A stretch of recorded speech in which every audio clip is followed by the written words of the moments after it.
Page 21.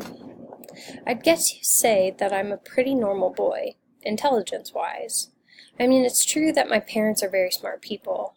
Maybe not about money, but in other ways. My dad is full of ideas on how to tackle them.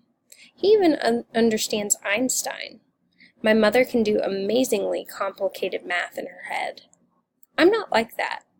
Now I can read and learn things. I go to a regular school in Eden Prairie, and I get good grades. Maybe good is too strong a word. I get all right grades. Pause. Page 22. And with my average brain and average grades, I lead a pretty average life.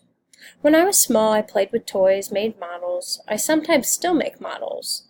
I went through a massive video game phase, and still like to play them now and then. I like girls, but can't talk to them. Not a word.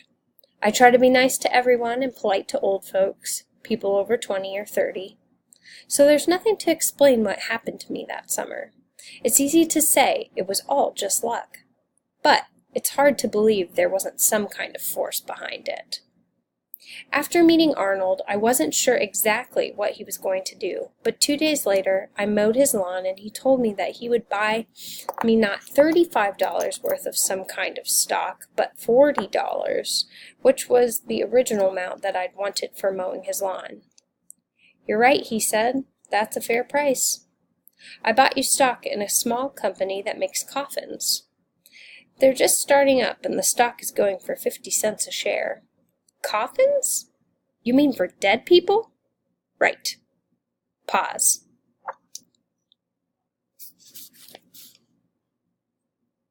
Page 23. "But I don't want any coffins." "You're not going to get any.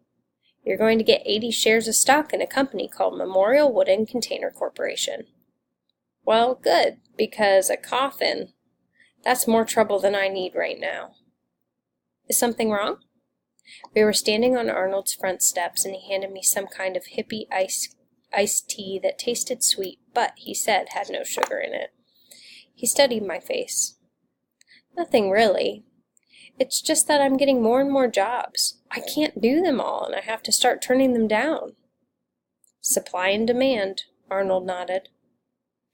"It's groovy, man.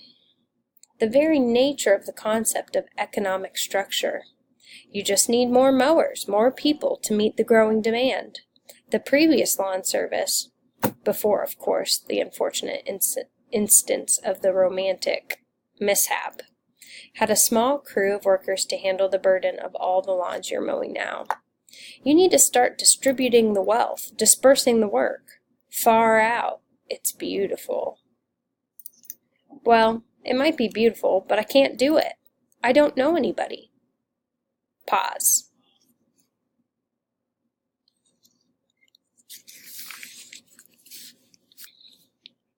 Page 24. "I might," he held up his hand, "be able to help you with this." "Help me mow lawns?" Even his smile looked round. "No, I'm busy. But I've done some investing for a man named Pascal. He knows lots of people who are always looking for work. He's a good, reliable person, known him for years. Can you come back after dark?" "Well, sure, I suppose. Not really late, because my parents want me in by 9, but—" Alarm bells were ringing in my head. "Why only after dark?" "Pascal looks after his kids during the day. When his wife comes home from her job, then he goes to work." "He mows lawns when people are sleeping?" Arnold shook his head. "No, he does other work that isn't so noisy. Trimming, fertilizing, that sort of thing. Quiet things that won't wake the neighborhood." "In the dark?" "He wears a headlamp. Ingenious, really. I admire his creativity in the face of opposition. Entrepreneurship at its finest. There are no impossibilities, just hurdles to overcome." "Is it, safe?" Kenny Halverson's uncle said he didn't like half the things he saw in the daylight, and that there was a very good reason for being afraid of the dark. If we were supposed to be out in the dark, Kenny Halverson's uncle said, we'd be born with night vision goggles on our heads. Pascal's honest, which is really what you want to know. And yes, he's safe. If you don't want to meet him, that's fine. Just keep your business at its present level. If you want to expand, I think Pascal can help you. 5 days earlier, I'd been wondering where I could find enough money for a bike inner tube, and now I was considering how to expand my business to distribute work and disperse wealth. I shook my head at how weird things had gotten and looked back at Arnold. Okay, let's talk to Pascal. Groovy. I'll call him right now. We'll meet him tonight. And so we did.